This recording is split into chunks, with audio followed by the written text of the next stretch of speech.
What up, everybody? It's Double G for the Fight Game Podcast. John LaRocca and I here on a Friday evening, and we're going to introduce two people. I know Keila's been on this show before. I think Scott has too, in the long time that we've done this show. So we're going to bring them in, and we're going to do the NXT Draft. We're going to kick this thing off, and we've been teasing it for a couple months now. They're ready to go, and the idea is that who's going to be on the main roster in 2025. And, some people will say, Ridge Holland and Ethan Page, they're probably going to be on it, but will they do something with these guys? Will they be in title programs? Will they be, higher on the card? And so, I'll create some fictional point scoring system and we'll give credit for credit. But John LaRocca is here. John, how was crazy Christmas? It was crazy. Christmas was crazy. Still pretty exhausted from it, but recovering, and it was really good. How about yours? Yeah, we were good. Have you seen that movie, The Four Christmases? It's with Vince. Yeah. So the idea is they don't like celebrating Christmas with their families because they have four separate families and they're all nuts. Mine are not nuts because we get along with all of them, but we still had to do 3 different trips and we were running all around. So, so that is it. One more thing before we get going. John and I mentioned last time that we're going to do sort of a part 2 of this podcast on the Fight Game Media YouTube channel. It's not going to be every week. It'll be based around some big shows that sometimes it takes us a few days, because we record on Thursday nights, usually Friday night tonight. If a show happened over the weekend, it's so yesterday's news. And so we want to get ahead of that. So you'll get an extra Fight Game podcast. I'm calling it Fight Game Podcast Moss, as in more. And just subscribe to our Fight Game Media YouTube channel, and you can go find everything on fightgamemedia.com. Sunday night is going to be our first Moss show of 2025, and we'll talk about AEW World's End, which we will preview here after we get done with some of this draft stuff. So let me bring on none other than Salty Scott Young. Scott, what's up? Thank you, Gigi, for having me. I'm doing all right. And I heard you talking about all the Christmases you had going on. I still got one to do tomorrow with the kids and the grandparents. So I know exactly what you're talking about. I got another one next week. Actually, Gigi, we got to talk about next week. I'm going to be unavailable. I'm going to be my side of the family. We're doing Christmas. So the kids are second Christmas coming, and got to hit the Paul Fontaine phone there. I know. Yep. All right. And Keila Cash is here as well. Keila, thanks for coming on. Yes, thank you for having me. I enjoyed my power nap to get ready for this, so I am refreshed. My apologies to you both. I appreciate the both of them. They are on the East Coast, so it is late, and John and I are on the West Coast, so we're bright and shiny. But I appreciate you both. That's why we're doing the draft piece first. We're going to do the draft piece first. Then I'll let you all get to bed or get to your rest, and then John and I will do our normal show with the thumbs up, thumbs down, and the not going to do a top 5, probably do a top 3 today. But all right, so let's get this thing going. I want to shout out Miguel Rubio, who's hanging out in the chat. Also King Vibe, also Fernando, Maria Graciela is in the house as well. Thank you all for being live with us. So I do have a little bit of a little graphic here to kick off this NXT draft. So let's kick it off in right fashion here.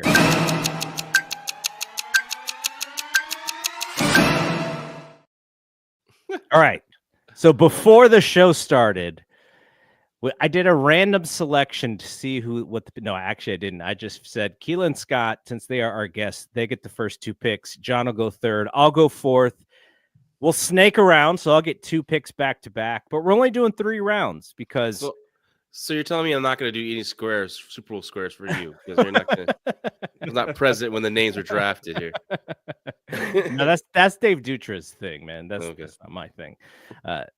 Dave Dutra, I hope he invites me to the squares this year. I don't think I got invited last year. Oh, man. All right, so let's kick off the NXT draft. So we'll go Keila, Scott, John, then myself. And then I'll have 2 picks. We'll come back around. Then we'll come back around once more, and that'll be it. So we're just only going to have 3. They will be our 3 for the year, and we'll track them and see who ends up on WWE's roster and who possibly does a little moving and shaking on the WWE main roster now that they have 6 hours of television with Raw and SmackDown. Scott and Keila do the wrap on the Fight Game Media Network. They do our WWE show. Scott, before we get started, are you ready for the now 8 hours of weekly television that you're going to be watching? Oh, I can't wait. I'm so excited. Pumped. No, I'm not, especially on a Friday night. Like that's when like 10 o'clock, it's over. Then I can go do whatever I want. I am obligated now to spend 10 to 11 figuring out what they got going on TV. Last time they did this, they had Enzo running around for the last hour. I'm not trying to have that here on SmackDown. Okay. So I don't know what type of shenanigans they got planned for me. You know, honestly, I was thinking about this. You know, if you're a WWE talent and you haven't really been in some programs, you're probably a little worried. But now that they got this 3rd hour, maybe that's a little bit of job security there. So that's something that is probably beneficial for them. Keila, what about you? You ready for this extra hour of SmackDown? Absolutely not. Not on a Friday night. Like, I like to be in and out by 10 o'clock. Y'all got me sitting here watching, as Scott feared, a possible Enzo final hour of SmackDown that I cannot take. But we're here. We're going to deal, and hopefully they make use of this 3rd hour, because it does give, you know, the talent more opportunities to shine. But at the same time, you're burning out your audience with 6 hours of programming Monday and Friday, 2 hours of NXT on Tuesday. Then you're running 2-night PLEs for potentially the Royal Rumble, WrestleMania, SummerSlam, God forbid Survivor Series. It's a lot. Don't forget the Saturday night's main events that we're going to see this year. Oh my goodness. So it's a lot. Speed. Yeah, and speed for those of you that need your fix every 5 minutes every Wednesday. And who knows what they're going to do with, I know Level Up, I think, might be ending or something. I think that's done, but then they got that A&E show with all the youngsters. I think they're going to create a new show. I wouldn't doubt they're going to create another Level Up type show. Wait, does main event still exist? Yes, or is that also does. done? Oh, yeah. Interesting. So. Well, what I would do is, you know, people don't like it when I say this, but the way I watch wrestling is like Jim Harbaugh and Kyle Shanahan watch tape. I'm like very strategically ripping through this stuff. I'm like skipping commercials and I'm watching a little bit later so I don't got to sit through entrances, and you know, so be it if I miss a specific piece of information. I'll be good because I'll listen to the recap pods and I'll get it there. But yeah, I think a lot of people are going to be watching on you know, maybe on DVR a little bit more for SmackDown, because you're basically telling your audience, we know that, or at least we don't think that you guys have a life, so we're going to just add something more for you to sit home and watch TV. I don't know. I don't know if that's the best one. We'll see. I think it'll affect that rating, but ultimately, yeah, WWE gets a little bit more cash, then maybe they don't care too much. All right, let's do this with the first pick of the NXT Draft. Keila Cash, who is on your list for number 1? Putting me on the clock off top. I could be mean and I could take Scott's top franchise pick, but I won't do that. So I will pick the best tag team in the world in 2024. I would draft together Nathan Fraser and Axiom together to the main roster if they can survive as a team for the remainder of their time on NXT. Keep them together. Push them as an elite tag team in WWE, preferably on SmackDown.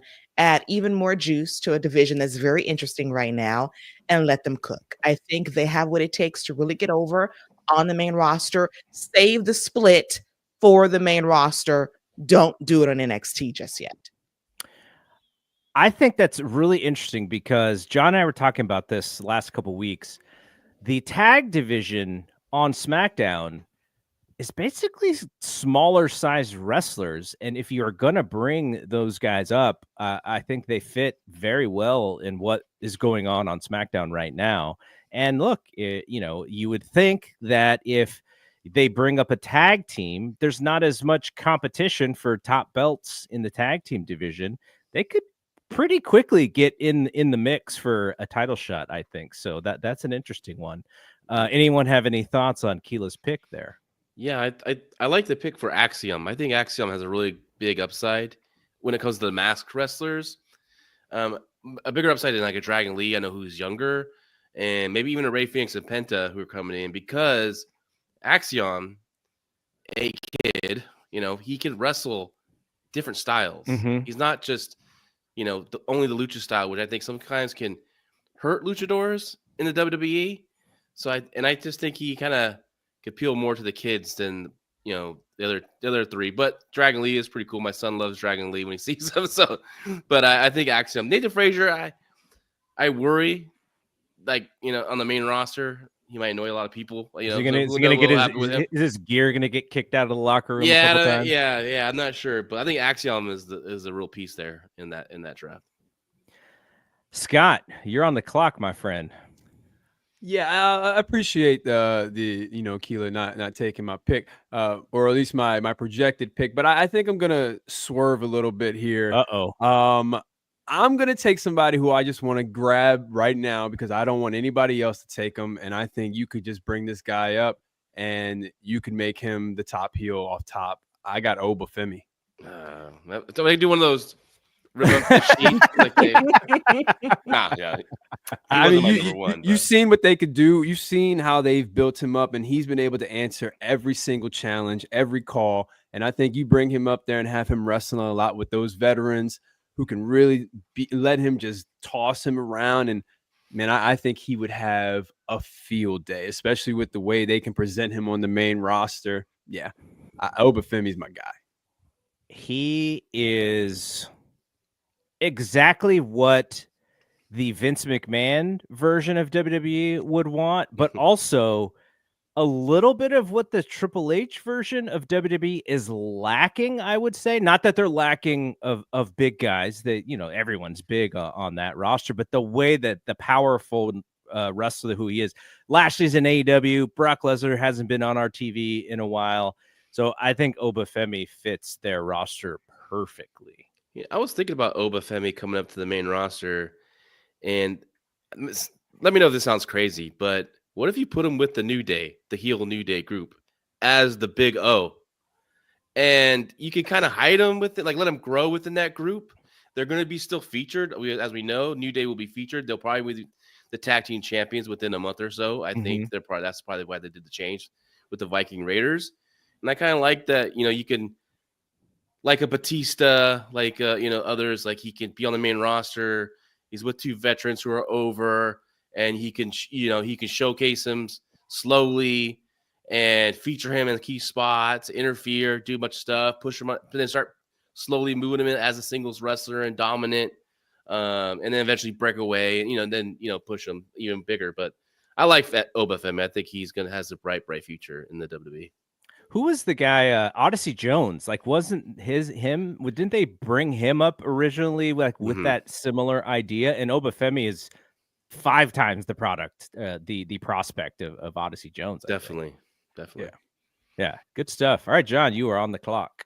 Well, I can't believe this guy slipped down in the field, man. This is like, I thought for sure, like, all right, I mean, I was gonna not have Oba. I thought Oba for sure would go number 1 or 2, but the guy that I thought would go number 1 was my pick, is Trick Williams. So I think this guy is going to be a major star on the main roster. He's just a guy that just connects with the audience. Is he the greatest wrestler in the world? No. Was John Cena the greatest wrestler in the world? No, but he connected. And Trick has that flair, has that style, you want to root for the guy. Now, I was there live when he beat Dominic Mysterio at that, was it No Mercy PLE? And that whole crowd was just 100% behind Trick. And I just saw how he connected. And I will say I can see him as a WWE or WrestleMania main event guy. I definitely can see that in him. And I hope that does happen for him. I'm a big fan of Trick Williams. It took me a while because I thought, man, I don't know about this guy. when they debuted him with the NXT 2.0. Really green when he first started. But he's putting in the work, and he has that aura about him. So that's my guy, Trick Williams, number 1. You know, I was watching that match with Ridge, and I know, John, you were really high on that match. And, you know, as you're kind of nitpicking some of the stuff, the thing that I saw, like, there's this saying by John Wooden, the old college basketball coach, UCLA. He used to say, be quick, but don't hurry. And I think Trick is so worried about getting to whatever the thing is sometimes that you could see his mind going like, okay, I got to be in this spot. And so he's like actively thinking about it. And he just needs more reps with really, really good people. And I think some of those things that makes him, you know, maybe not the greatest wrestler, some of those things are going to get improved. They're going to get, you know, he's going to sharpen. He may not be the greatest worker of all time, but you don't really have to be, depending on who your opponent is. Like, you can imagine like someone like Randy Orton, and, you know, he'll probably be whispering in Trick's ear, like, dude, just slow down, take it down a step, you know, just those kind of things. So he needs to hear that from the vets. And I think he's just going to improve, because he's already got the other piece of this, which is he knows how to connect with the audience. He engages. Like, he doesn't just cut promos. He talks to the audience, and he gets feedback with the audience, which is a skill set. So I love him. I hope, I don't even know what the right thing is to do with him, as far as like, do you push him now? Should you be patient? Does he need more NXT reps? Like, I get the idea of him being an NXT, because when you want him to be ready when he debuts on the main roster. But at the same time, I'm almost like, just get him in the ring with like so-and-so, you know, because he'll get so much better faster. So there's a couple different arguments there, but that guy, man, he just reminds me, again, we've said it a bunch of times, he reminds me of John Cena by the way he can connect. And wouldn't it be fun in John Cena's last run to see them actually do something together? That would be pretty cool. That would be cool. Yeah. All right, I got back-to-back picks here, and when I look at my draft board, I had Trick, I had Oba very high. I have one person who I would have taken in the top 3 that is not picked yet. But I have this, like, the rest of my draft board is like all women wrestlers. And the best thing about NXT is the parity of the men and women. And by the way, Keila picked the tag team. So but I just wanted to make people understand, we are keeping tag teams. If they wrestle in tag teams consistently, we are keeping them together. But it's got to be Jada for me. Like, Jada is probably going to be in NXT for a little while longer. So this will be tail end of 2025. But when it comes to the total package for women of someone who is not Julia or Stephanie Vaquer, who have many more reps underneath their belt, I think, again, from a charismatic standpoint, from a engagement standpoint, like, Jada is really one of the top prospects that I've seen in a long time, where I was like, I noticed her, and then the next time I saw her, she was so much better, and then the next time I saw her, she was so much better. Kind of the reason why I still watch stupid NXT sometimes is for people like Jada. But I'm gonna take Jada. Like, where did you all have Jada in your rankings for women? Keila, I'll let you go first. She was my top female pick. I thought that she would be a fantastic fit on the main roster. She's very unique as a promo, has it all together. She knows her character down packed to a science, which is very good when you're starting out on NXT. She's been in the game probably like roughly a year and a half, and she's picked up on her skill set, that she's a bruiser in a good way. She's a badass in a very good way, and I like that about her. And I think she has the potential to be a standout in the women's division on Raw or SmackDown and vying for any of those championships. Where'd you have her, Scott? Where'd I have her? She was my next pick. Don't be trying to play me. You know where I had Jada. You know I had her in my top. See that? Got to rip it all up. Just throw it away. Just throw it away. Now I'm just gonna pick random names out of a hat, because it doesn't even matter anymore. So that's where I had her. John, how high did you have her in women? In the women's division, I had her 6th on my depth chart, but I love Jada Parker though. I just think because for 2025, I see definitely her in 2026, but but she has the attitude, the charisma. I love her. I enjoy watching when Jada Parker's on my television. Yeah, more than just the looks. I like it. I like her just because of that attitude, that little pop of the shoulder. Come on now. She's awesome. So my next pick underneath Jada is also going to be on the female side. And there are tons of women who I could choose from, and I think they would be viable picks to begin the second round. But I'll explain why I'm taking who I'm taking, which is Roxanne. I'm taking Roxanne over Julia and over Stephanie Vaquer for one reason, and I think it's promo. Like Stephanie and Julia, because of the language barrier, they're not gonna you see Roxanne now, they're just sending her out to cut 5-minute promos every week to get her better at that skill, and I think she's improved so much just in that way. And from the work perspective, again, she can, she's better to me. She's better than Lyra, and they seem very high on her. And I think they could throw her in immediately, and she could be right in the mix and not skip a beat. And she, like I said, she's got that promo ability. And it's kind of one of those things where it's like, it's kind of time. Like, she's done everything that she could possibly do in NXT. And I think the fans, depending on, I personally would bring her in as a babyface right away, just to see if the fans would take to her as like this young upstart babyface. And then you can sort of figure out if that's her best role, or she's obviously getting the reps in NXT right now to show some versatility. So she would be my next pick. So my first two picks right off the bat are right out of the NXT women's division, which again, for me, is the reason to watch NXT. Yeah, it's a good one. She was on number 1 on my depth chart of the women for sure. She's definitely main roster ready of all the women. And you're right, the promo is definitely big. And she can do both, babyface, heel. And she's been tremendous. I think she's been like the star performer of NXT for sure. When it comes just like in ring and stuff, the complete package, I think, right now. All right, you are up for your second pick here, John. I know, man. There's some good picks in the women's division, but this guy also slipped down the depth chart. I was shocked. I'm getting lucky here with my number 3 selection. I'm gonna go with Tony D'Angelo. I think he's been in NXT a good amount of time. I think it's after WrestleMania season ends and they start calling people up. I could definitely see Tony D'Angelo go up, and I like to see Stacks go up with him. I don't know about Crucifino, but I think he needs. I just needs probably more time. He doesn't show me too much, Wait, which one looks like the Italian MJF? Which one is that? I get them mixed up. Stacks, probably. Okay, right? yeah. He's got the curly hair like MJF. Yeah, and I like Adriana Rizzo too as well. I do like. I don't know. She's improving as well. She is improving, and she can have the B-Fab kind of role on the main roster where she wrestles here and there, but she's mostly at ringside.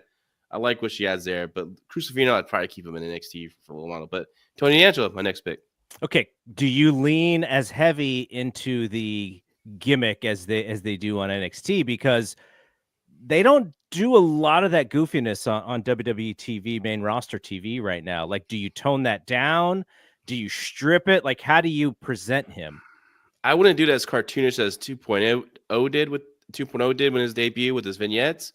I would kind of scale it back just a bit, a little more reality based. But I would do vignettes for at least six weeks or so, and to introduce him, Stacks, and Adriana. Though you can bring him up later. You have to rush him up. You can kind of just start with Tony D'Angelo first. But I think he's ready. He's improved. His body, his cardio. And he connects too. The crowd loves him. So.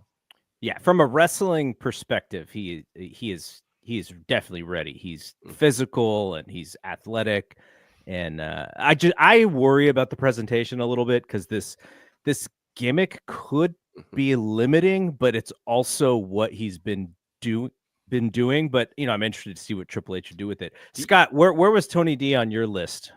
He was probably about my 3rd or 4th male. to be picked. He's somebody I did want, and I'm glad you brought up Adriana, because I think the feud with Obafemi, where she's really the one who's sparking him. She's the one who's firing him, because he lost all confidence. When he beat him, he lost all confidence. He was down on himself. He didn't want to match. She was the one who really was like, yo, you got to do this for the family. You got to do this for us. And that really kind of sold me on the entire family, on this gimmick working. So I kind of think you do kind of lean into it a little bit, because of the fact you don't have a lot of gimmicks on the main roster. So it would help it stand out a little bit more.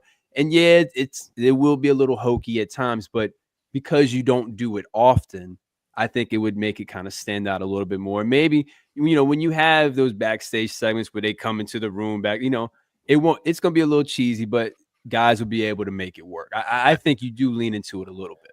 I think it's what kind of made him over to begin with in NXT 2.0 was the kind of like that, like we talked about back then. It was that Razor Ramon cheesiness, look at this guy. But then the fans just started taking the Razor Ramon, I think the same thing with Tony D'Angelo and the over the top Italian mafioso gimmick. So, Keila, since I guess probably been a couple months now back, where they straight up stole the Rocky 3 storyline with Tony D and Adrian, and he had to say that he was afraid of Oba, and he did line from Rocky. Should Tony D just come in as the Italian stallion? He should. I think they should dial it back a bit. Let's not be hokey. You cannot commit mass homicides on the main roster. You cannot throw people in the river every week. That would be very weird. So they need to kind of curtail that a little bit, but just keep that little spice of Italian mafia boss-esque touch to him. The entrance is great. It'll get over big on the main roster, get the whole family there by his side. He's been on NXT for both versions, the Rebirth, the New Start, 2 networks, for 3 years. Yeah. So he's been a lifer for 3 whole years. It's time for a call up. It's long overdue. He'll be great on the main roster. Very talented guy. I would say also modify the wardrobe a bit, get him some traditional gear, but he should be good to go. I agree on that. I'm glad he got rid of the, what was he wearing? Like the felt pants or something like that? Tracksuit pants. The crushed velvet. Yeah, I did not like that at all. So, that's funny. All right, Scott, you are up. So I do need to have myself someone for the women's division, and they're starting to get picked off, especially with Gigi with those back-to-back picks. So I am going to take Stephanie Vacor, because I think she, people will be like, why not Julia? The moment I saw Stephanie, because I had not seen her before that, the moment I saw her, I was completely engulfed, entranced, and I couldn't take my eyes off of her. And when she hit the corkscrew, I was like, I didn't see it coming. So I think she's fantastic, and I would bring her in as a heel and just have her be a silent, deadly killer who just comes in, destroys, and walks out. I think Stephanie is everything that they need, that spark that they need on the main roster women's division. She is amazing. And I think the thing that she has going for her, which will allow her to stay on NXT a little bit more, is you got to be kind of a hardcore wrestling fan to really know her career so far. And so to that NXT audience, the majority of that NXT audience, she is new, like you said. So I think they can let her kind of just run through folks at NXT, similar to Julia, and I imagine they are on a course there to face off at some point in a big match. But yeah, she's amazing, and it's funny because you think of all the people who come into WWE who come from Japan or come from Mexico, and I kind of worry about just because I see it with baseball. I'm such a big baseball fan, and you have the bilingual clubhouse person who kind of helps get both cultures together. But you see her out like hanging out with Mercedes at karaoke, and she's like actively trying to make sure that she fits in. That is effort.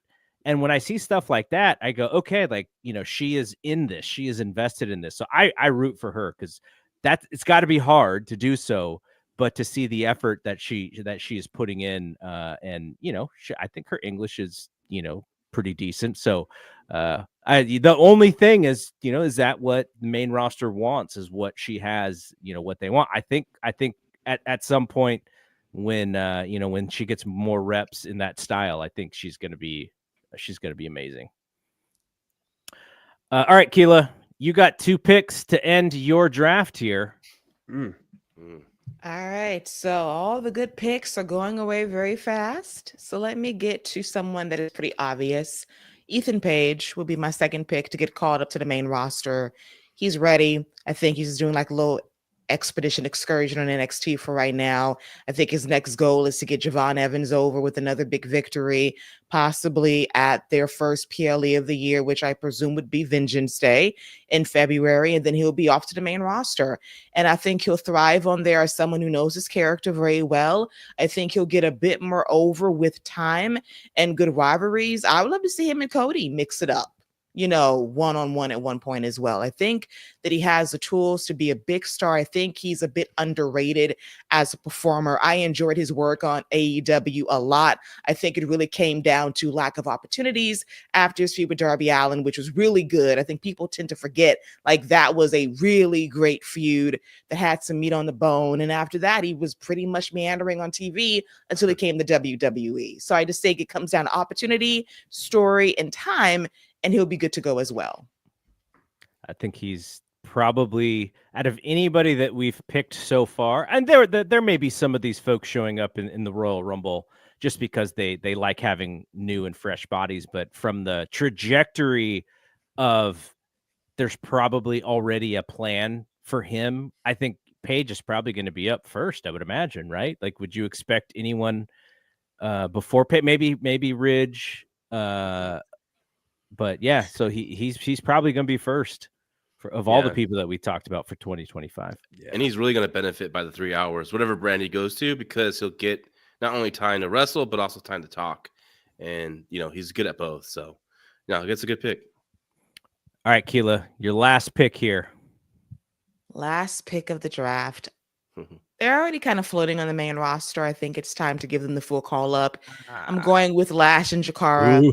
I like their work on the main roster. They need it, and they have shown improvement by working with veterans, getting reps in, and they're showing that on NXT a bit. Their work is not always perfect, but they are finding their way through as a tag team, and I like them both. I saw the picture over the holidays with Bianca and Lash and Jakara. Those are her new daughters. And I am here for that as well, to build them up and to give them that boost of confidence and give them that knowledge to say, hey, I've been where you are, from the very, very bottom of NXT to making my way to the main event of WrestleMania. That is who you need to learn under, and I am here for that on the main roster. So I'm picking Lash and Jakara. I see them as future women's tag team champions. Give them the reps and opportunity. They can talk, they can wrestle. I think they are golden if given a fair shake. God, I love that pick. I mean, there's risk in it.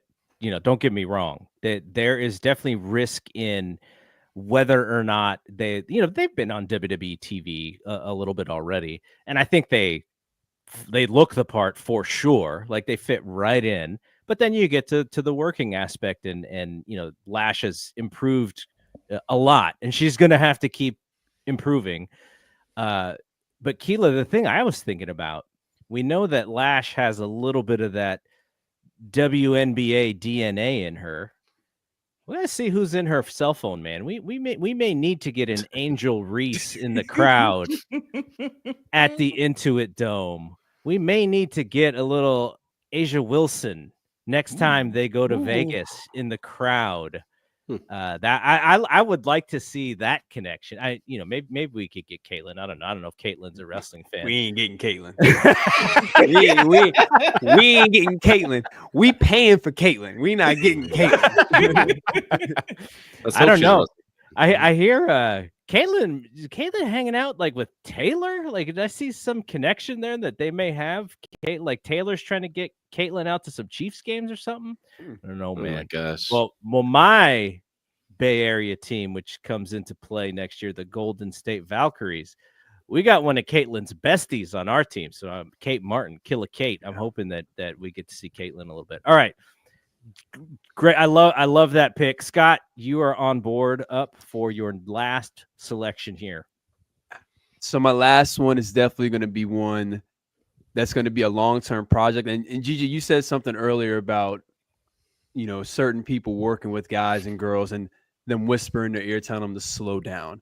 And I think this guy right here, he would instantly get over. And he's somebody who needs to work with veterans at this point, I think, because he can do everything in the ring.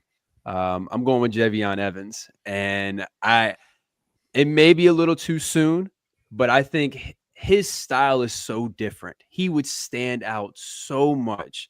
And, I just think he brings something different. He's got a different look. He's going to bring a different demographic to the table.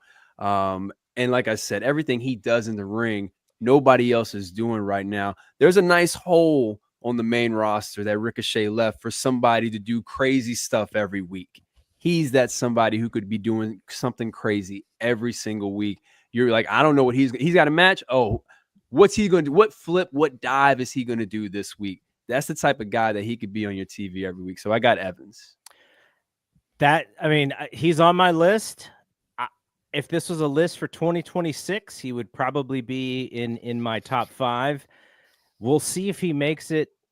I'm sorry, 2026. Yeah, 2026. We'll see if he makes it 2025. But when you said his name, I immediately thought, if they need a high flyer for the Royal Rumble, if they need someone to do some crazy shit with Logan Paul, he could be that guy. Like that could be a moment to get him, in all the gifs and all the memes and stuff. So that's definitely an interesting one. I like him for sure. Mm-hmm. I like him a lot. All right, John, your last pick is up. Man, there's a couple still good ones on the board, but I'm gonna go in the women's division, and this might shock everyone. I think maybe not, but I'm picking Fallon Henley. Ooh, she's been main roster ready for like a year and a half. She is. I think she's a tremendous babyface. She's a really good heel as well. She's showing some range. She can do both.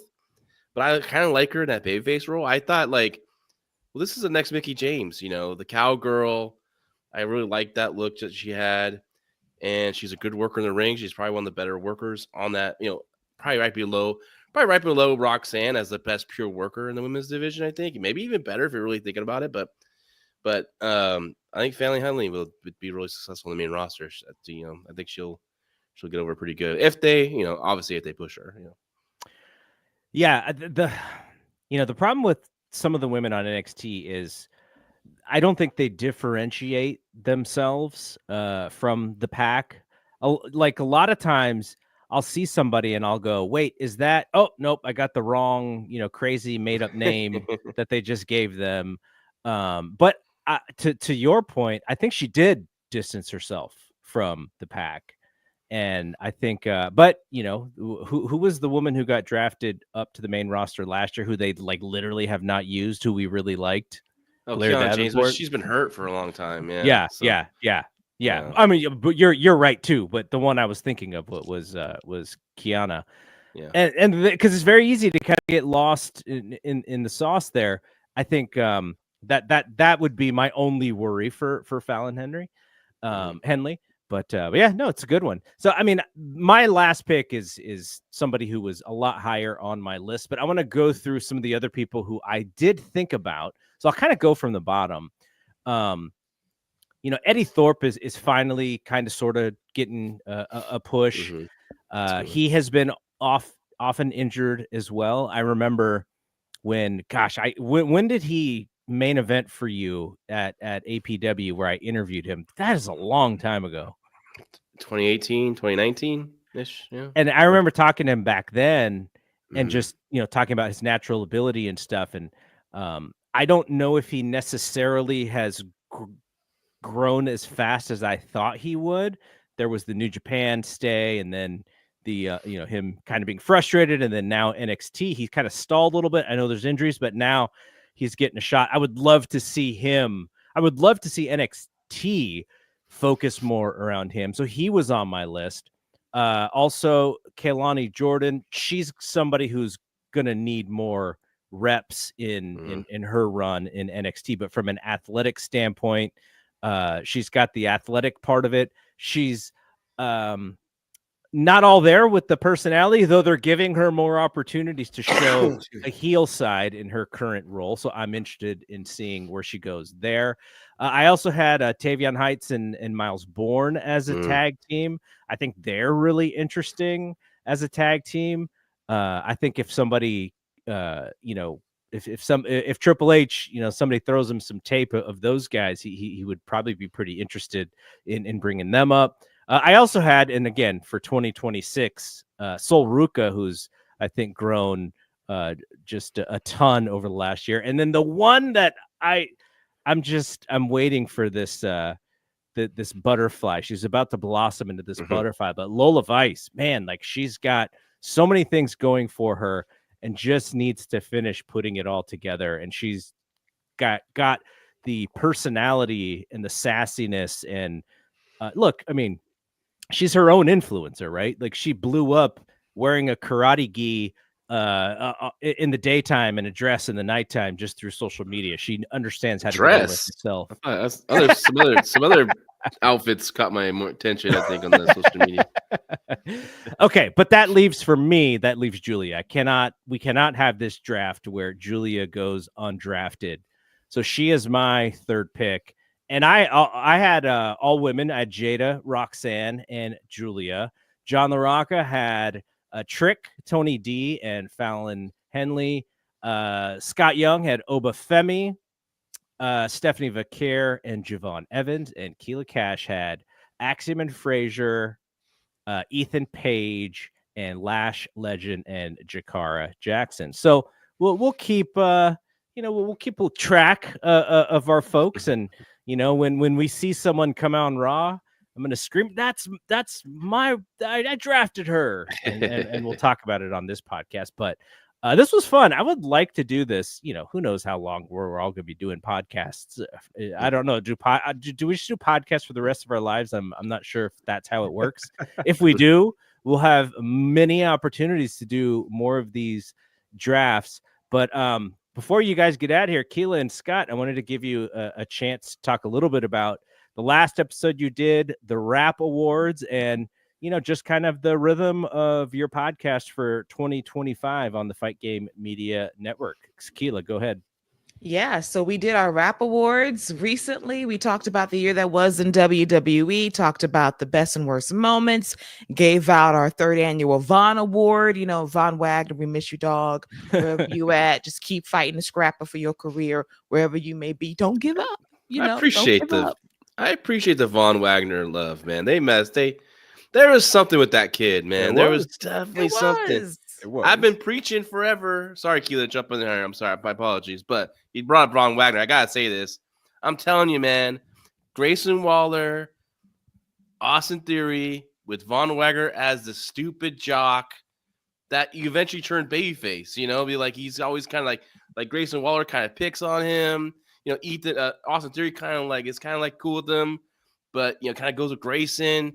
And then eventually, good old Von Wagner snaps. I would thought they could have had some great stuff with that, but oh well. It wasn't meant to be. Yeah. They dropped the ball. I just hope he continues to pursue, his dream in wrestling. Haven't heard a lot from him lately. Hope he hasn't given up. Keep fighting, Von. We believe in you. But we do the Rap every week, mostly Wednesday mornings, recapping the week that was in WWE.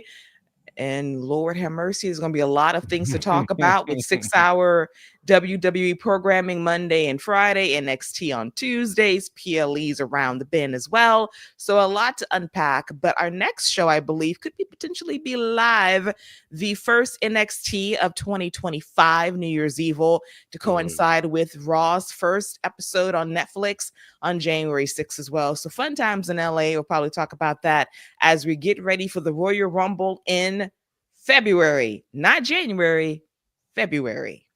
So weird. Definitely. All right, Scott, any last words before you get out of here? No, just wanted to thank you guys for having us. And, we like to have a lot of fun on our show. We like to joke a lot.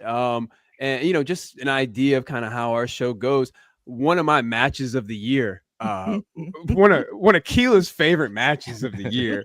And you know, we'll see what happens this year. I'm looking forward to the rematch. Really looking forward to the rematch. But Tony Khan versus Juneteenth was my match of the year last year, and I'm really looking forward to the rematch this year to see who takes round 2. Oh man, that Black Panther lead-in got all the blame. Woo, that's a tough one. Yeah, I can't wait for round 2. But that's just the type of stuff we talk about on our show. We have a blast. It's all in well. The bits, my 2 favorite bits, and I'm sure Paul Fontaine will tell me that there's so many others, but the when your internet went out and you blamed it on Rey Mysterio, poor Rey, just taking random L's, and he has no idea what's happening.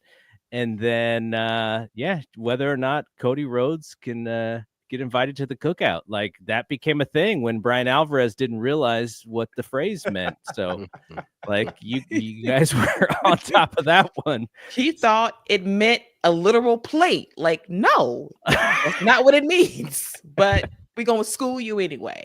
Yes. All right. I want the biscuits. I want the biscuits. The cheddar biscuits. Yeah. I always like that. That always made me laugh too. Shout out to Jada Parker for getting the franchise this year on the awards show. Yes.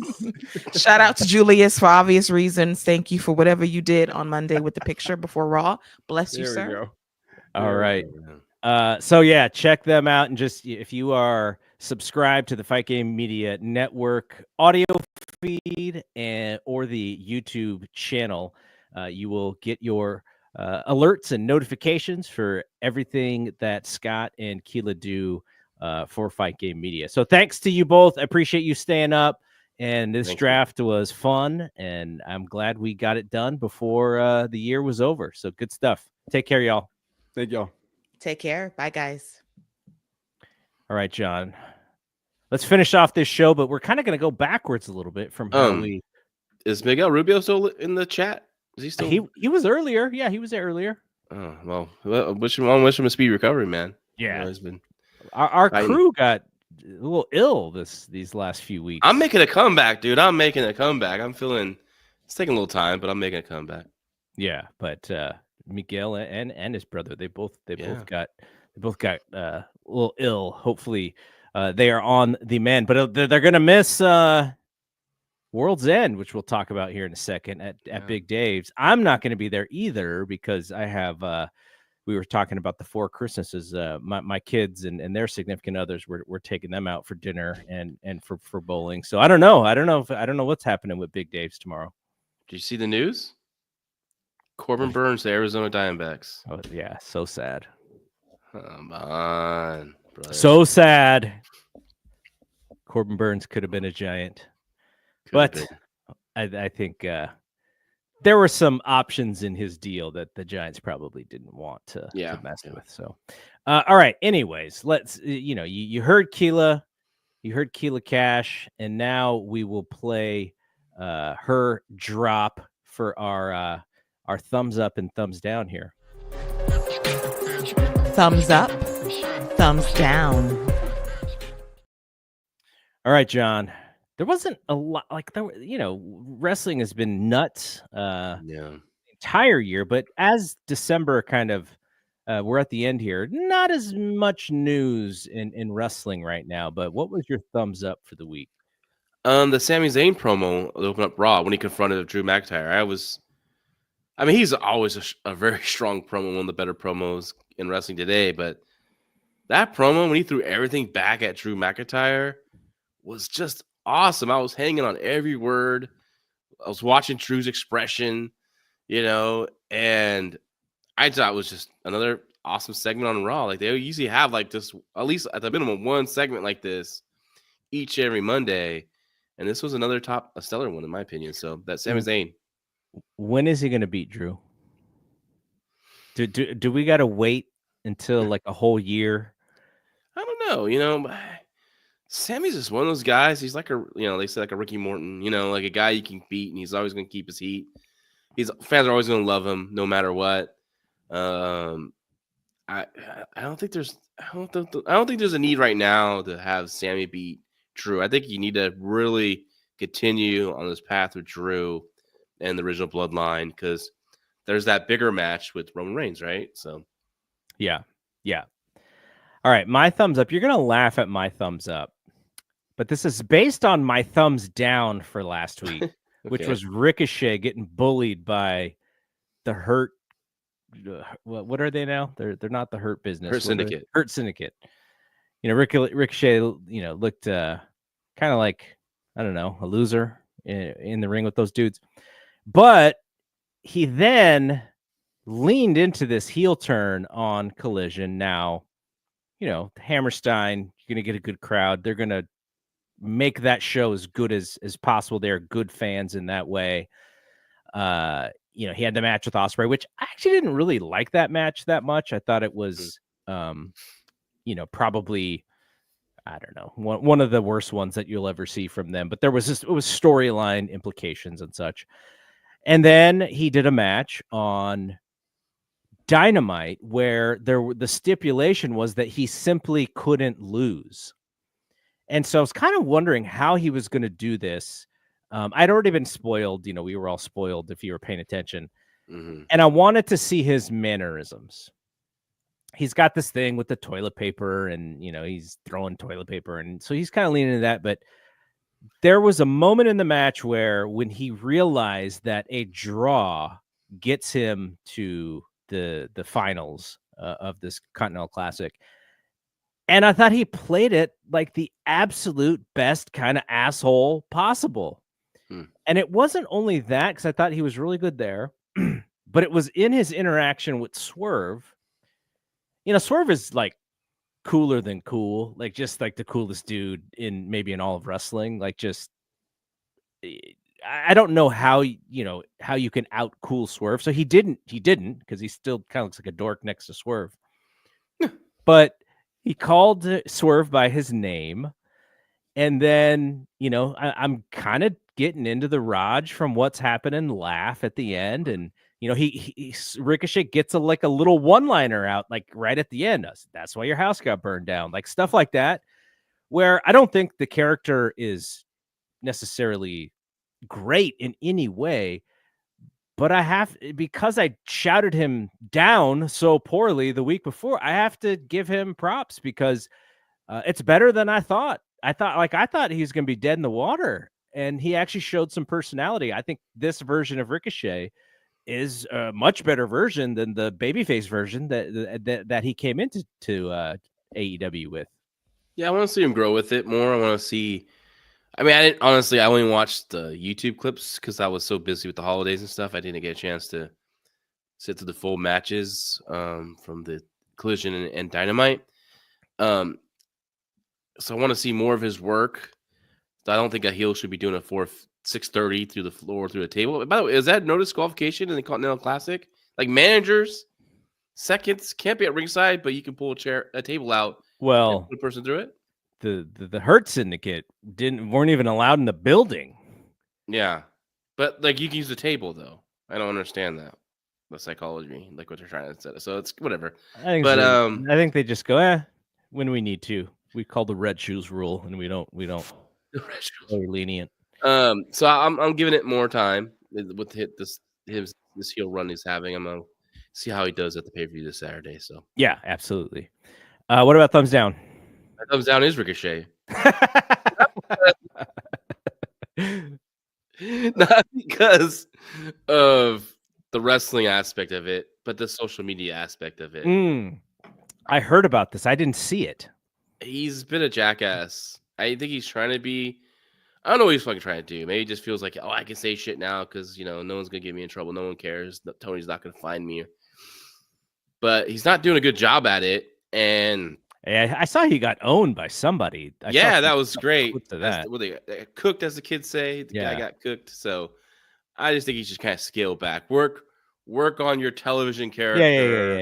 Yeah. Totally. You know, you don't need to respond to these people on X or wherever, your Blue Sky or wherever. Just you know. So that's my thumbs down. Ricochet for that. Yeah, somebody had mentioned some of the things that he was retweeting, and that it was actually like more offensive, like not pro wrestling heel offensive to them, but like actual offensive to them. Yeah, he's got to watch that. All right, my thumbs down.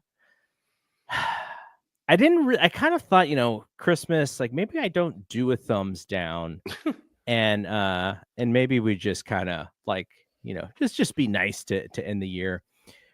But I was kind of looking at the Rhea Ripley and Liv Morgan feud, and this thing has been long, right? That they've just stretched it out pretty much as far as you can stretch it. I think the rubber band is about to break at this point.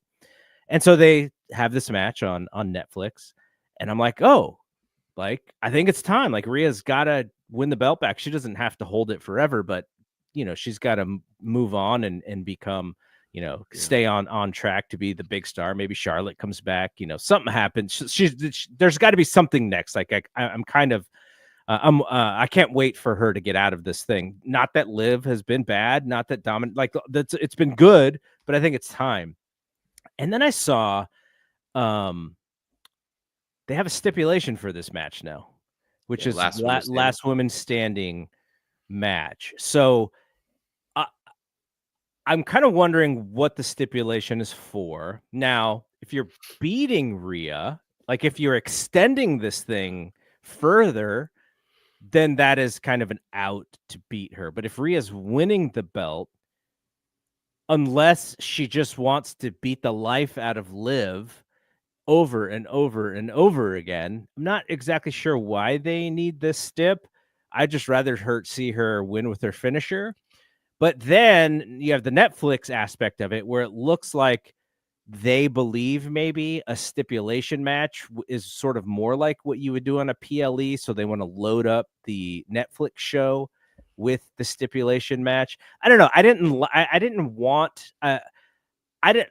think if you can do it, because there is like real heat, like there's a broken orbital bone, and then there's the boyfriend thing. But I think it's like, I would have liked to see maybe one more angle for there to be this match. And it seems to me like it's just, because of Netflix, we have to throw this stipulation match. And we already have the tribal warfare match on Netflix. So it just seems a little bit overkill to me.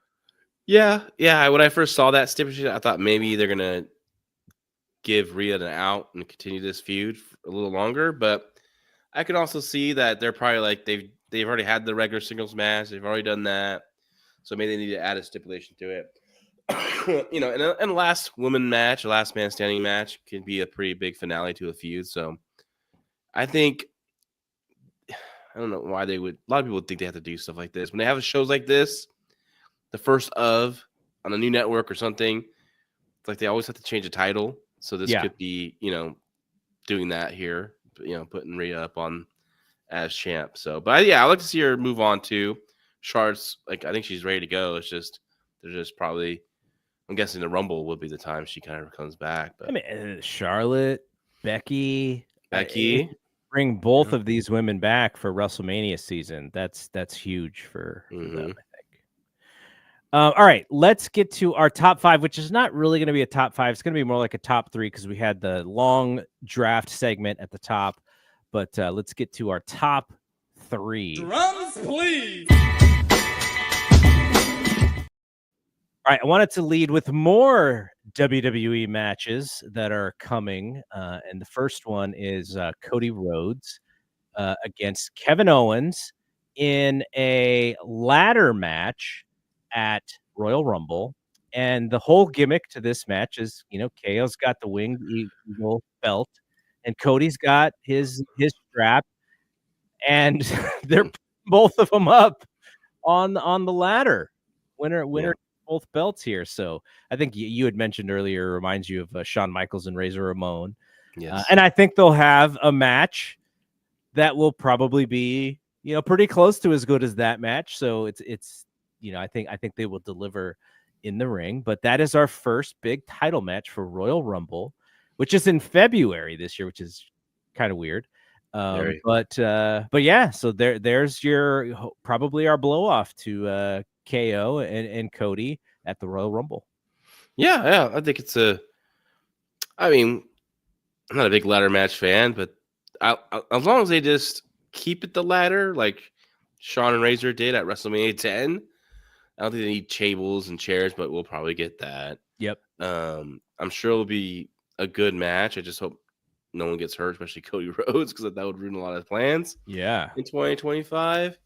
But yeah, I think Cody retains, and Randy Orton possibly involved and could be there as well. So, and then the other match announced for the first SmackDown of 2025, which moves to 3 hours, like we said, is going to be Nia Jax defending her title against Naomi. So Naomi has the tag straps and is going to face Nia for the main for the women's title. So that's kind of interesting.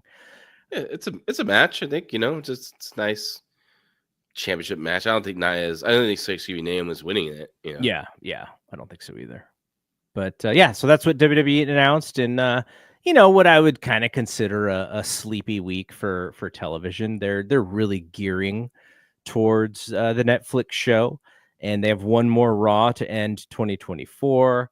Then they have the first SmackDown in January. They got the New Year's Evil show for NXT, and then everything is just building to that Netflix Raw, which, what's interesting, the Netflix NFL number was a little bit down from last year. And now last year had 3 games versus 2 games on Netflix, but not to say that there's anything to read into that other than there's a lot of football on, I think. But I think a lot of people think that the Netflix Raws will open up this new audience. I think globally it definitely will, but to the US, I think they'll probably do similar audience to what they've been doing. But as Dave and I talked today on Wrestling Observer Radio, I think the key is just going to be that it's going to be a younger audience, as their audience just kind of grows with the streaming. You're always going to get a younger audience. For I wonder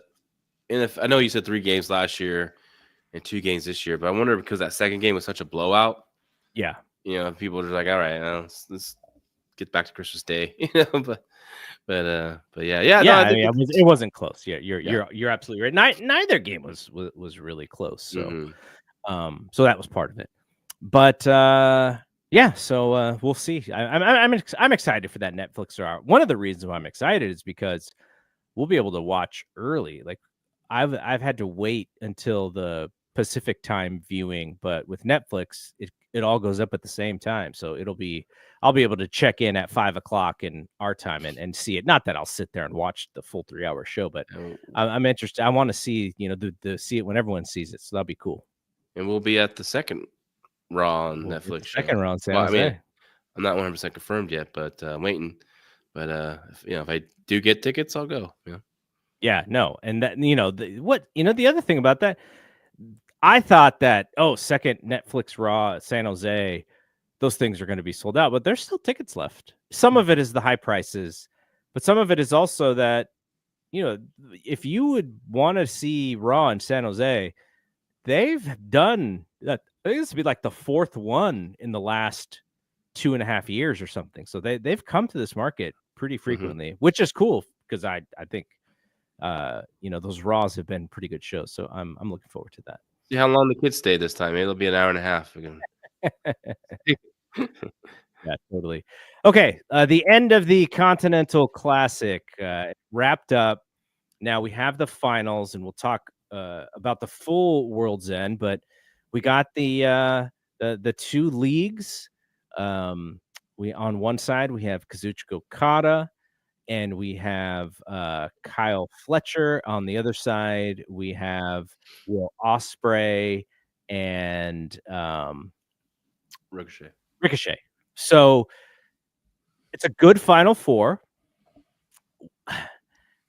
What did you think about the way that they got Claudio out of that thing? I'm trying to remember what happened. I'll tell you. Commander hit someone with Knox or something like that. So, is that what happened? Yeah. So Darby has the match with Garcia. I think, was it Garcia or Darby had a match, and Garcia match may have been before, but he like put his jacket underneath the ring, and so when Commander came out,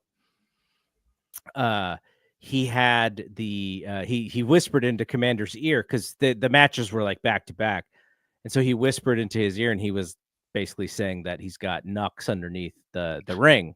So Claudio is whipping his ass, pretty much, and he went and grabbed the knucks and beat him. Like, I understand, it was cute, I thought. Everyone has been wanting to see Commander win. They had him win the ROH title the other night, which I think was probably the planned one, and the not planned one was Commander being in this tournament. So it kind of spoiled it a little bit, I thought. I don't know. I'm not a big fan of the lovable loser gimmick in tournaments like this. I don't out and out root for the loser guy to all of a sudden win. But it was an interesting way to do it. As I was saying after Collision, I was like, man, if Claudio somehow loses this thing, he's a giant idiot, and he did. But I don't know. I don't know if I liked that storyline necessarily, though. I know a lot of people, did like it because they were dying for Commander to win a match. I wonder if they could have done something different with like Claudio attacking Darby right after the match with the chair or something like that, and the officials come run in. It's kind of chaotic. And as they're trying to break this up, Darby gets the brass knuckles himself, and behind everyone's back, or just straight up punches, Claudio,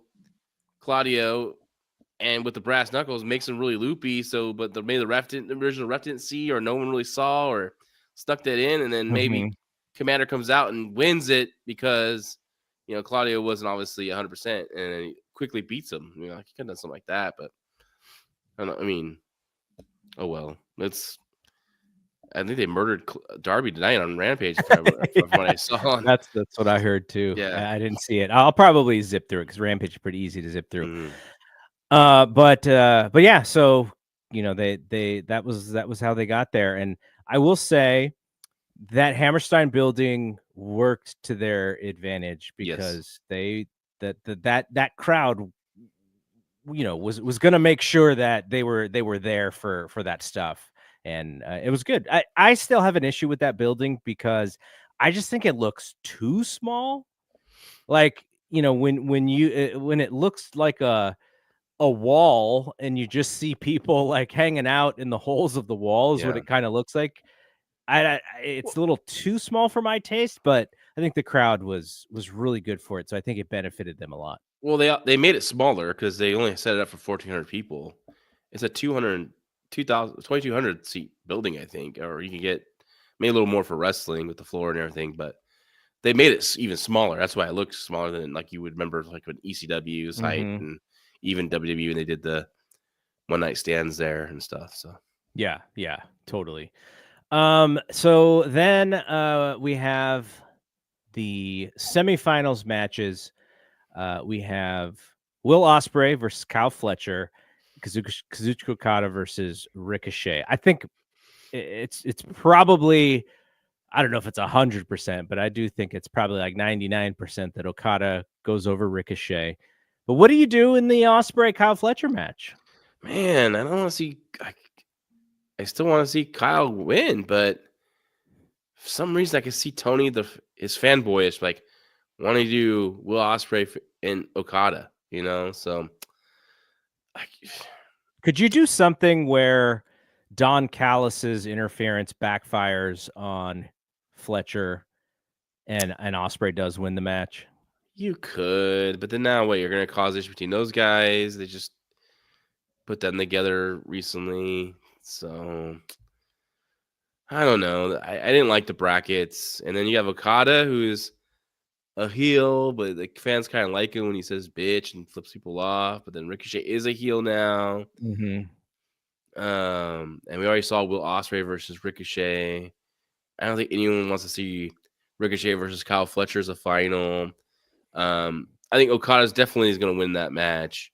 And so I have a feeling it's going to be Ospreay. Yeah. I think if you had Fletcher winning it all, then he clearly should beat Ospreay. But if he's going to go into the finals and lose, I think I think it probably should be Ospreay. But then again, I don't want to see Ospreay lose either. But that is the conundrum of doing a tournament like this, where you want to have a competitive banger of a match as your final match, and somebody's got to lose. I mean, if Ospreay sneaks out a win, like he survives some punishment and then ends up getting a quick win on Kyle. Not quick win. I mean, like, I'm sure they're gonna go like 20 minutes, but yeah. It gets like a roll up, nothing final, not the hidden blade, nothing the Stormbreaker, all his million finishers that he's gonna hit. Nothing like that, but like like a roll up, something that kind of saves Kyle. Maybe Kyle get something at the end to get his heat back a little bit. I don't know, but I think they missed the boat on. They missed the opportunity with Kyle, or at least Will Ospreay being injured. Yeah, and making a big comeback. So, oh well. And then based on what they want to do, if Okada does win, God, I think there's got to be a tease of Omega at some point on this show, because that would be giant for them, at least for them right now, because they don't really have anything giant that people are just like, whetting their appetite on. I know Okada and Omega is a legendary match, but like you have these Death Riders causing chaos in AEW. Like Omega comes back, you kind of want him to be the savior of AEW, really. With Darby, and Will Ospreay as well. So, well, I'll tell you what, I was talking to Dave about this. I said, you had this storyline, because I basically asked him. I said, if you gave Tony some truth serum, would Tony admit that showing the footage of CM Punk choking Jack Perry was a mistake? And Dave says he's had this conversation with Tony, and Tony thinks that was helpful in getting them their TV deal. So he would not change. He would have done it again. So I don't know how I helped him. I don't understand that. It could have been, there could have been a date that they needed to impress these people, but I don't know exactly what, but there was talk about, when talks were going to heat up, or when they wanted to do something like that. I mean, there was a reason why he did it, right? He clearly needed to do that thing for some reason. It wasn't just to pop a TV rating. It was, whether or not he wanted to embarrass Punk, or whether it was for business. I'm assuming it was for business. But anyway, so I was telling Dave, I was like, you have this thing with Omega, but like you would think that Omega's vengeance would really be on Jack Perry and the Bucks. Yes. But they've now forgotten, at least as far as I know, they've forgotten it, because Omega, when he's coming back for Gabe Kidd, not for the Bucks or not for Jack Perry, which is the natural vengeance storyline. So it's possible that they've decided that they're not going to do that, and that, whatever's happening now, has kind of erased what happened over the summer or whenever that was.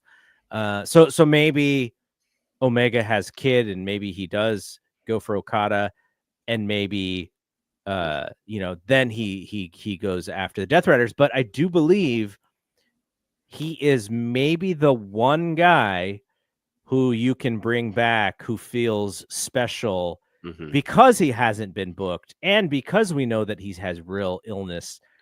But I would really shoot him to the moon and see what he means right now. I would just bring him back, as, like you said, as the savior. I would, but I mean, if you want to do his first match on AEW television, he could do Jungle Boy and have him beat Jungle Boy, and then kind of, all right, done with that. I mean, kind of like close the book on that, and then go on to, maybe that's when you kind of, then after he does that, then you shoot an angle with the Death Riders coming out, or him. By the way, where has Jack Perry been? New Japan. He just did a show in. I know, but he's not on AEW television. Oh, I know. Trust me, what did he get out of, beating up Kenny Omega or beating up Tony Khan? Like, nothing. He didn't get put in a real big program. I guess he did have the Danielson title match, but Dan Garcia. Yeah, he hasn't been in anything important. No, taking out of Kenny Omega, the pile driving Tony Khan just was for naught, Yeah. All right, let's go through the rest of this card here. They did announce some 0-hour matches. Oh, I'm not gonna see that. Jeff Jarrett versus QT Marshall. Whew, man. I mean, it'd probably be a fun house show match, but they're gonna put it on like a 0-hour. That's like a spot show match in like some podunk town in Tennessee somewhere, probably. Tony Storm versus Layla Gray. So it's almost like she's starting from the bottom here with her new gimmick. And the Outrunners are teaming with Top Flight against Leo Rush, Action Andretti, and Lance Archer and Brian Cage as the Murder Machines. 8-man tag. That's gonna be horrible. Hey man, but just be happy that it's on the 0-hour because I'll be missing that one. And then let's go from I'm just going to read through Wikipedia's order here. I don't think this is in any order whatsoever. So we talked about the Continental Classic semifinals, and then there's the finals match, of course. Then we have Mercedes Moné against Chris Statlander in a rematch of a match that was really good, but Mercedes did very clearly win that match.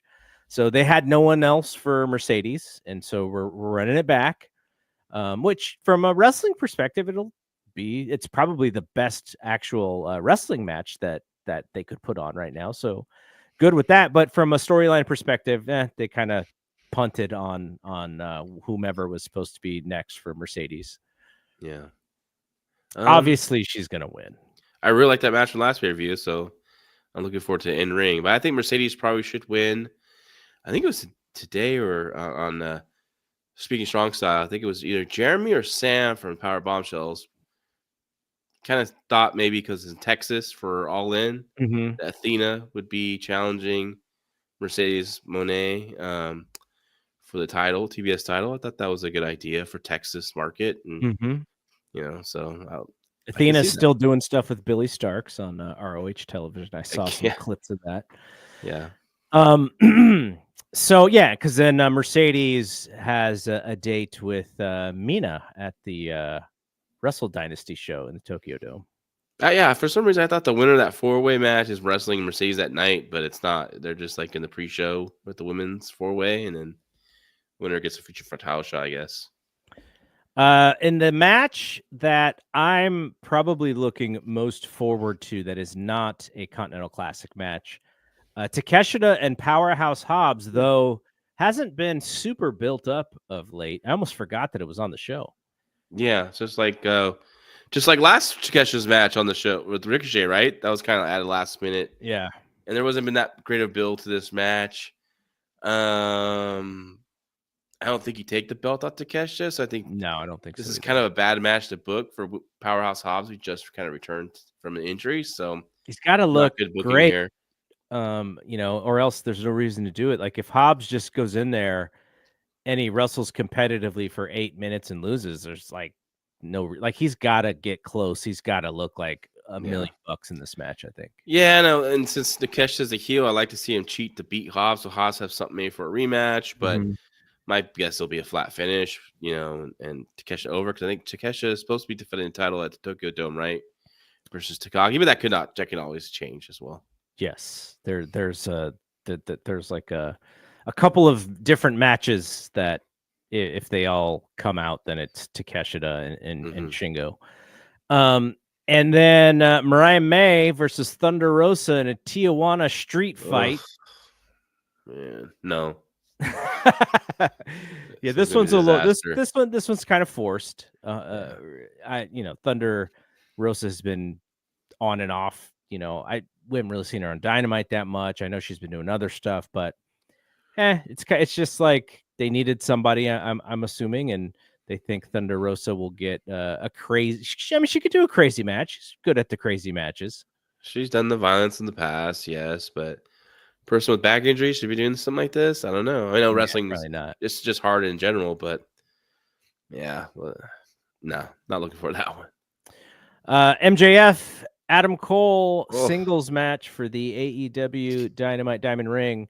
Man. When somebody had asked in a graphic on Twitter or whatever, like, what match are you looking forward to the most? And they had Mercedes and Chris on it.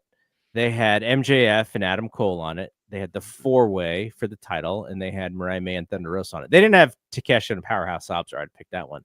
But I looked at all 4 of those matches, and I was like, I don't know. I'm not exactly sure. I guess Takeshi and Hobbs, and then the main event. The main event did the booking. I was more interested in the main event after Dynamite, but I wasn't super into that. Yeah. So I get. Is anyone looking forward to MJF and Adam Cole? I'm more looking forward to moving on from it, but yes. So, I mean, I hope this is the end.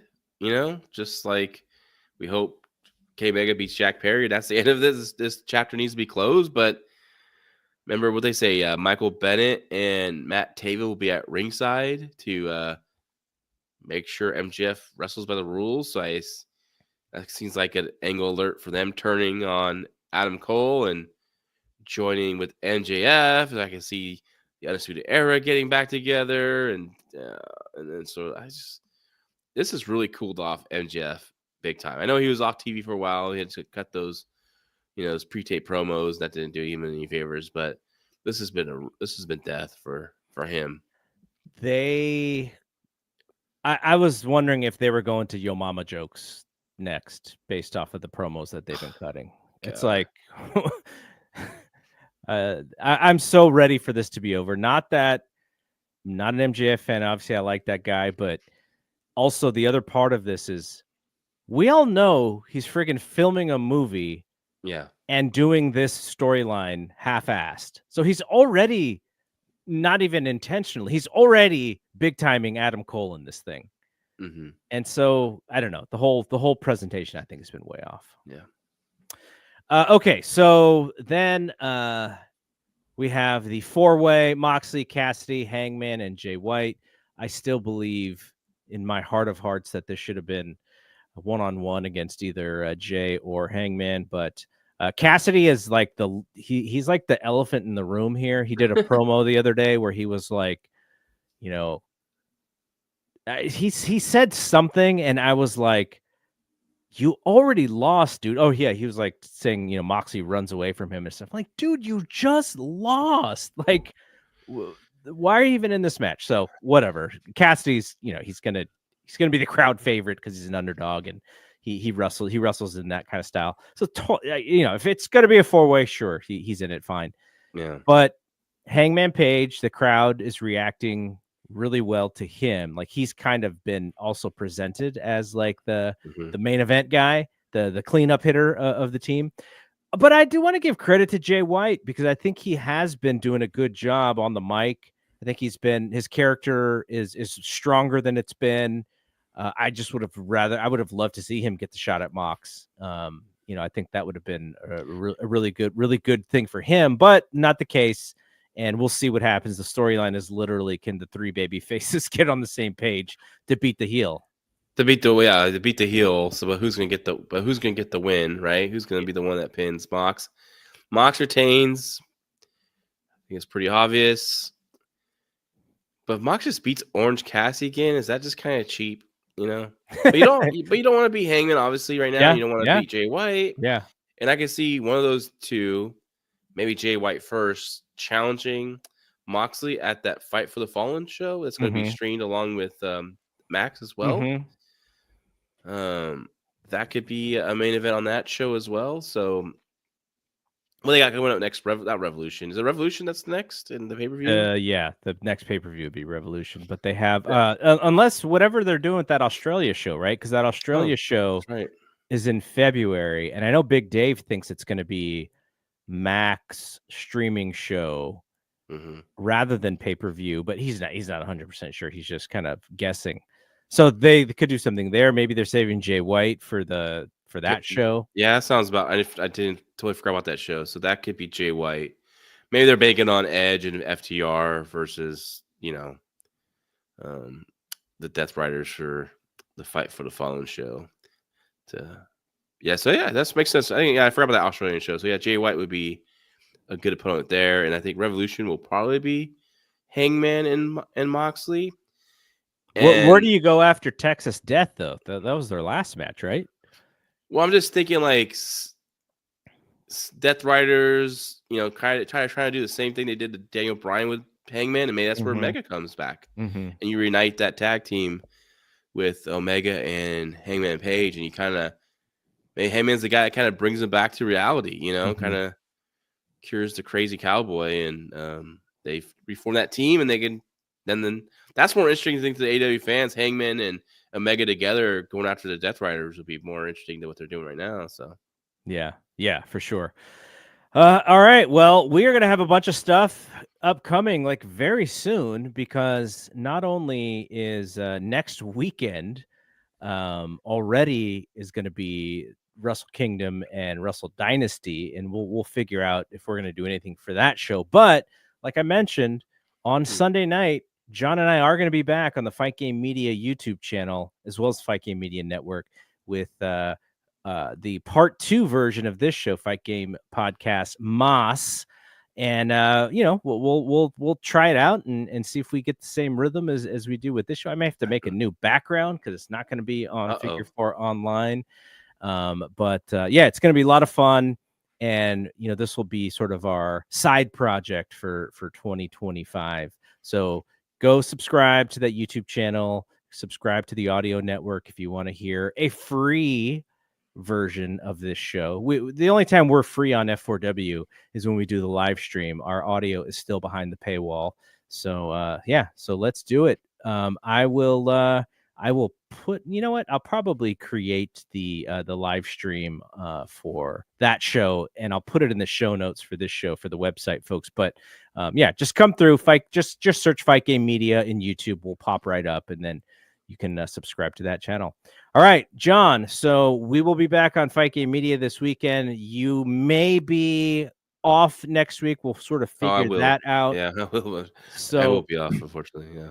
So, here our next version of this show, whenever you and I get back together, will be in 2025. Yeah. So wait, real quick, what's your 1 to 10 for World's End coming on Saturday? Where you at? As far as if I'm looking forward to it, anticipation, yeah. Like 6.5, maybe. Yeah, I'm with you right there. 6.5. Yeah. I'm hopeful that they have a really good show, because I think they really need to have a really good show. Really for this Continental Classic thing, Full Gear, we were kind of in the middle. Yeah, and that ended up being a pretty good show, I thought. Yeah. I know, shocking people out there listening right now. You're probably like, "Oh my God, John's saying it's positive AEW." But no, I enjoyed that pay-per-view. So maybe this will be another sleeper. Like, we're not expecting much, and it comes through. Yeah, I want big things to come out of this show. And that's maybe the thing that I didn't get the last time, which is I wanted like that hook for Wednesday. I want the hook off of this show, so that, you come off of the pay-per-view and people are like, "Oh man, I can't wait until Dynamite to see what the next step is in what they're doing." So I'm hopeful for that. And because that's kind of how, I think that's how you have to do it is. And remember, there was not that big hook, like you said last review, and what happened when they came back to Wednesday, that rating was down. Not great. Yeah. So all right, we'll be back sooner than later, but we'll be back Sunday night on Fight Game Media. All right, for John LaRocca, I am Double G. Thank you to all of the people who were hanging out with us in the chat. Hope you liked the NXT draft there. Thanks to Keila. Thanks to Scott. All right. So for John, I'm Double G. We will see you when we see you. Peace out.